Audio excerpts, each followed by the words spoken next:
네, 안녕하세요. 저는 자기개발 채널을 운영하고 있는 스텝킴이라고 합니다. 오늘은 또 아주 훌륭한 게스트를 모셨는데 이 게스트분이 하고 계시는 업무와 연관되는 곳에서 저희가 야외 촬영을 한번 진행하게 되었습니다. 우선 게스트분 본인 소개 부탁드리겠습니다. 네, 안녕하세요. 현재 카페 프랜차이즈 운영팀을 맡고 있는 정승현 팀장이라 합니다.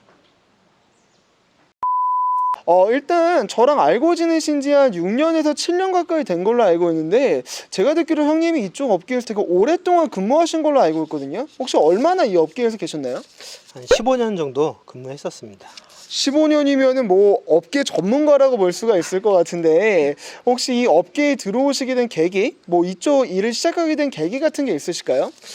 네, 제가 20살 초반 때 아는 형님이 포토 스튜디오를 운영하고 계셨거든요. 그래서 저도 그 포토 스튜디오를 한번 운영하고 싶어서 그 형님 밑에서 일을 배우고 있었는데 거기 안에 2구짜리 커피 머신이 2구짜리가 있더라고요. 그리고 그때 당시에는 이게 뭔가 해서 그 형님한테 좀 배우고 싶은 마음에 많이 알려달라고 했거든요. 그 당시에는 이런 커피 전문 지식이 많이 부족했었거든요. 그런데 이제 계속 하나하나 배우고 이렇게 커피를 만들다 보니까 엄청나게 흥미가 생기더라고요. 그래서 깊게 파고자 하는 그런 마음이 생겨서 이 일을 좀 시작하게 됐습니다. 혹시 그 다음에 조금 뭐 다른 계기 같은 거 뭐 와인붐이 일어났다거나 어떤 뭐 와인과 연관된 직업 같은 것도 있으면 좀 말씀을 해주세요. 커피랑 같은 유사 업계에서.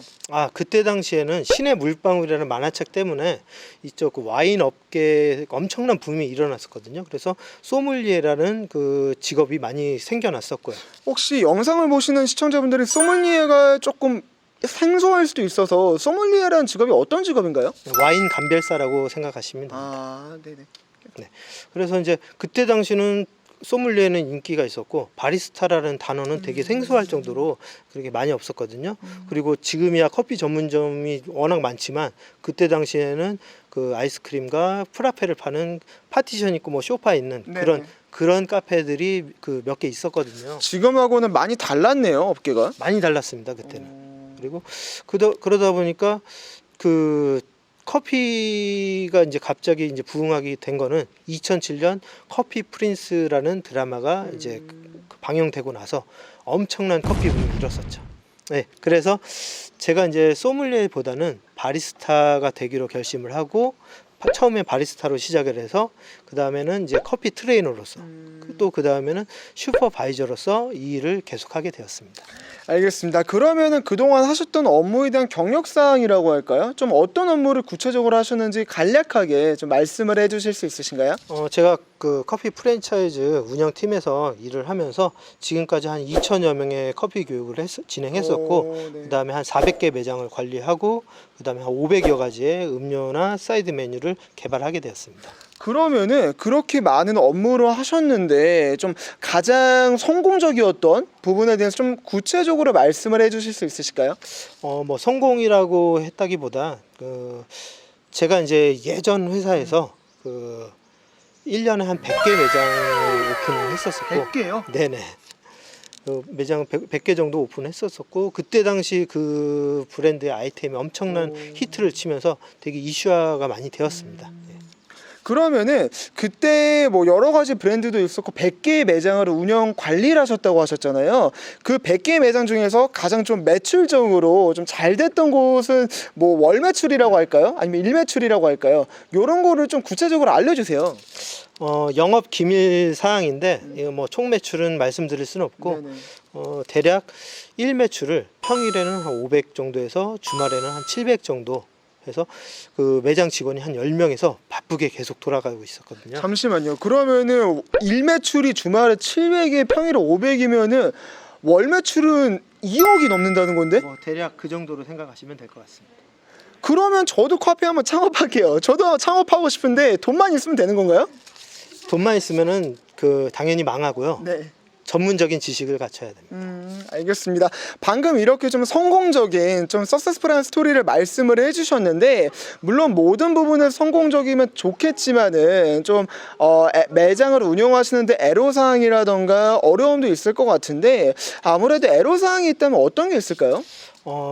제가 경험해 본 바로는 그 가장 애로사항은 같은 아이템과 같은 가격을 가지고 이렇게 그 판매를 하는데 어느 지역은 잘 되고 또 어느 지역은 또 안 되고 하더라고요. 그래서 그 이유가 그 뭔가 해서 그 찾아보니까 첫 번째는 상권이 안 맞는 거. 오피스 상권 같은 경우는 이제 회사원들이 많잖아요. 그런데 이제 회사원들은 한 시간이라는 제한된 시간에 밥을 먹고 커피까지 마시고 이렇게 얼른 회사에 복귀를 해야 되는데 그 매장에서는 그 홀 테이블 손님이랑 그 테이크아웃 손님이랑 같이 이렇게 주문을 받으니까 이 회사원들은 이제 기다리기 힘드니까 그 주변 옆에 그 테이크아웃 전문 매장으로 빠지게 되더라고요.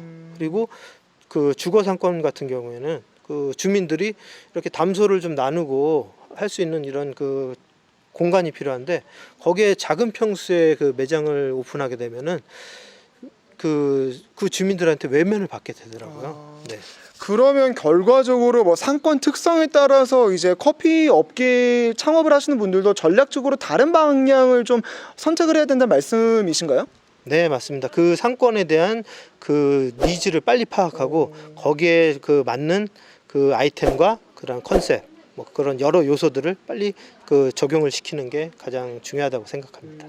알겠습니다. 그러면 지금 뭐 매출이 조금 미비하거나 아직까지 잘 안 나오는 곳에 대해서 매출을 좀 빨리 올릴 수 있는 부분에 대한 조언을 해주시면 좋을 것 같아요. 이제 그런 업체들 분들에게 좀 조언을 해주신다면 어떤 부분이 있을까요? 매출을 좀 올리는 데 있어서. 네, 제가 아까 말씀드렸다시피 그 상권의 고객의 니즈를 빨리 파악하는 것이 제일 중요하고요.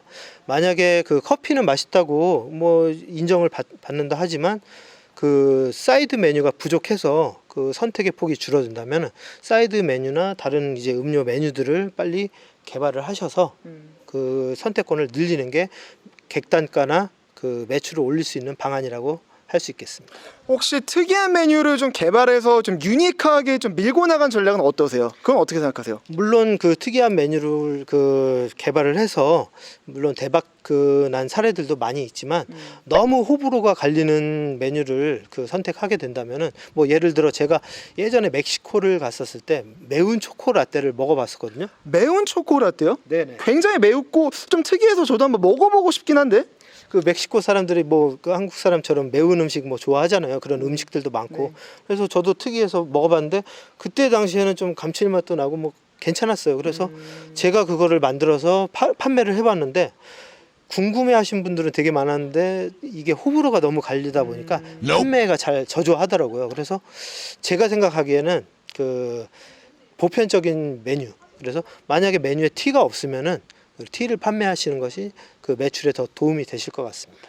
우선은 좀 초보자일 때는 아무래도 너무 특이한 메뉴보다는 조금 이제 보편적으로 사람들이 많이 찾는 메뉴를 그쪽 위주로 공략을 하면은 좀 성공적이 될 수 있다라고 제가 이해를 하면 될까요? 네, 많은 도움이 될 것 같습니다. 알겠습니다.